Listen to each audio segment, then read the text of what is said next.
Hi hello नमस्कार, स्वागत आहे तुमचं प्रिय होय युट्यूब चॅनल मध्ये. मी प्रिया तुमचं मनापासून स्वागत करते.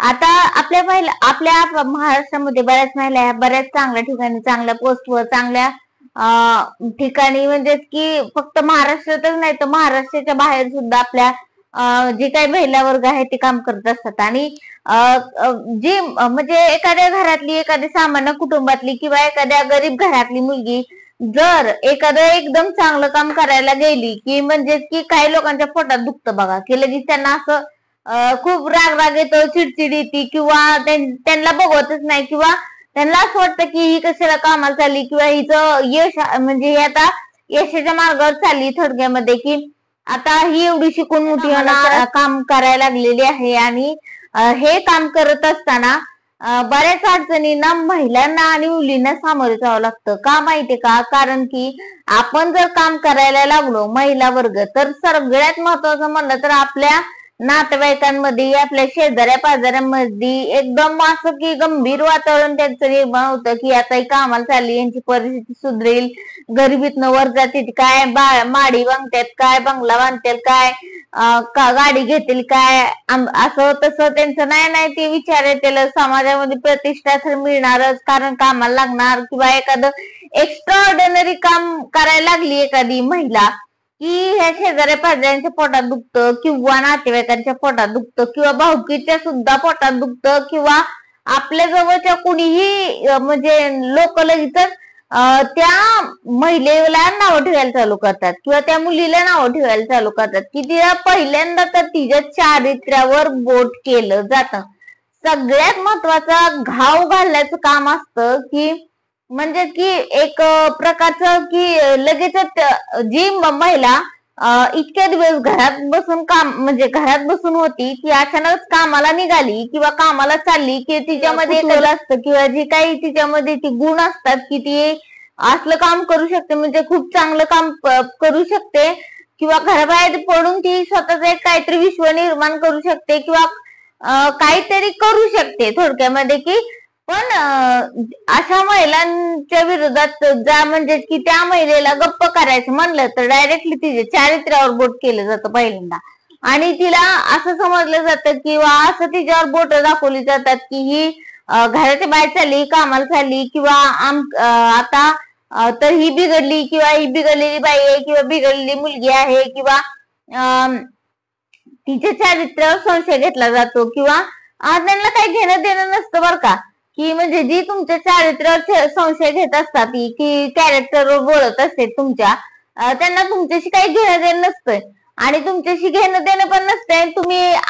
तुम्ही चांगले आहे वाईट आहे ह्याच्याशी त्यांना घेणं देणं नसतंय. त्यांना फक्त घेणं देणं काय असतंय की तुम्हाला मेंटली डिस्टर्ब करायचं.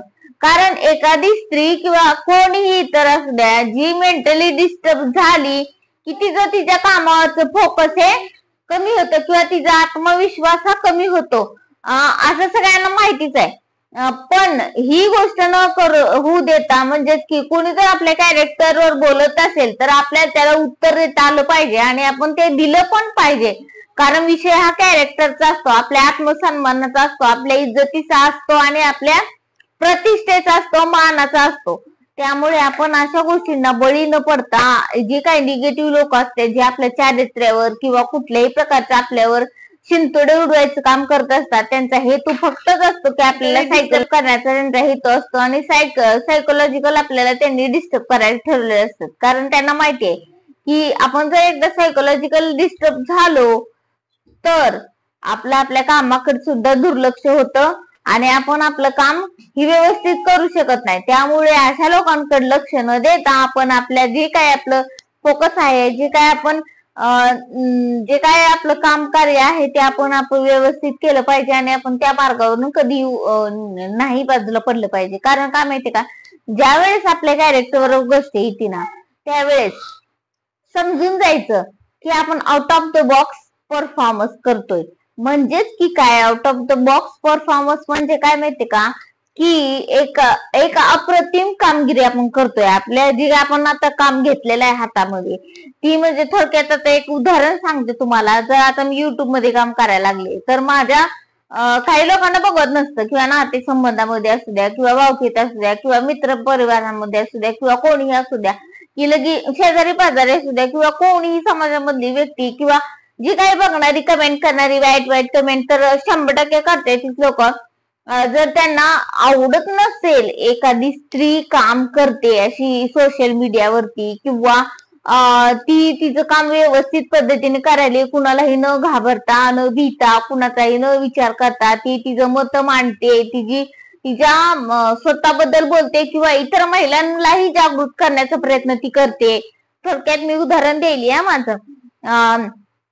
तर लगेचच लोक माझ्या चारित्र्यावर संशय घेणार, अशा पद्धतीनं तुम्हाला टार्गेट केलं जातं आणि तुमचं सायकोलॉजिकल ब्रेन म्हणजे डिस्टर्ब केलं जातं, की ज्यामुळे तुम्ही तुमचं जे काही फोकस आहे, जे काही तुमचं एम आहे, जे काही तुमचं काम आहे ते तुम्ही थांबवावं असंच त्यांचा हेतू असतो. आणि ते त्यांच्या हेतूमध्ये पूर्ण व्हायला केव्हा यशस्वी होतात, ज्यावेळेस आपण मेंटली डिस्टर्ब होऊन जातो, किंवा सायकोलॉजिकल आपण डिस्टर्ब होतो, त्यावेळेस त्यांचं जे एम असतं आपल्याला डिस्टर्ब करण्याचं ते पूर्ण करून जातात. त्यामुळे अशा लोकांना बळी न पडता आपण आपलं जे काय कार्य घेतलेलं आहे, कोणत्याही क्षेत्रामध्ये असू द्या, शिक्षण असो, व्यवसाय असू द्या, एखाद्या साडीचं दुकान असू द्या, किंवा तुम्ही ब्लाउज शिव म्हणजे टेलरिंगचं काम करत असू द्या, किंवा एखादी नर्स असू द्या, किंवा एखाद्या कुठल्याही क्षेत्रामध्ये तुम्हाला जर शिक्षण घ्यायचं असेल लग्न झाल्यानंतर सुद्धा,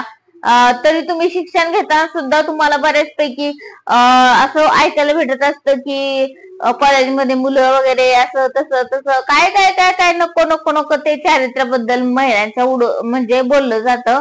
आणि ते फक्त तुम्हाला त्यांच्याशी काय घेणं देणं नसतं, ते फक्त तुम्हाला सायकोलॉजिकल डिस्टर्ब करण्यासाठी त्यांचा आपल्याला एक प्लॅन असतो, आणि तो साध्य करू त्यांना द्यायचा नसतो आपण.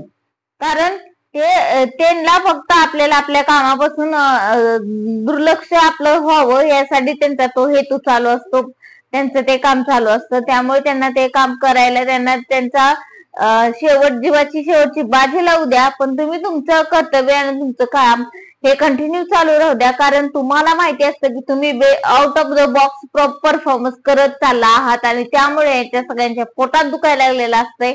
आणि ते तसंच त्यांचं पोटातलं दुखणं अजून वाढवायचा प्रयत्न तुम्ही कसं करताल ह्याकडे तुम्ही फोकस करा, आणि तुमच्या यशाच्या मार्गाकडे तुम्ही चालत राहा. कारण आपल्याला माहिती असतं कशा पद्धतीने आपण काम करत आहे. त्यामुळे आपलं जे काही काम असतं ते आउट ऑफ द बॉक्सच ठेवा, आणि मस्तपैकी काम करा, आणि या सगळ्यांच्या पोटात असंच दुखू द्या. आणि महिला म्हणलं की चारित्र्यावर बोललं की त्यांना सोडायचं नाही, एवढं मात्र नक्की बघा. कारण की जे एकदा म्हणजे की मुलगी म्हणलं तर एकदा कॅरेक्टरला डाग लागला की डाग लागला, पण ते डाग लागू द्यायचा का नाही ही स्वतः आपण एक महिला आणि एक मुलगी म्हणून ठरवलं पाहिजे. त्यामुळं लढताही आलं पाहिजे, आणि गप्प सहनशक्ती कितपर्यंत ठेवायची, जिथपर्यंत आपण सहन करू शकतोय. पण एकदा सहनशक्ती गेली की त्याला बरोबर त्या माणसांना त्यांची जागा जिथल्या तिथे दाखवून द्यायची. मग ती आपल्यापेक्षा लहान असू द्या, नाही तर आपल्यापेक्षा मोठा असू द्या, तर तिथंच कानफाडीत लावून द्यायची. ओके, तर तुम्हाला आजचा हा व्हिडिओ कसा वाटला? तुम्हाला व्हिडिओ जर आवडला असेल तर नक्कीच आपल्या चॅनेलला सबस्क्राईब करा, बेल आयकॉनला क्लिक करा, आणि तुमच्या महाराष्ट्राच्या ताईला म्हणजे प्रिया होळे चॅनेलला नक्की सबस्क्राईब करा, आणि महाराष्ट्राच्या ताईला तुमच्या पुढे जाण्यासाठी मदत करा. धन्यवाद.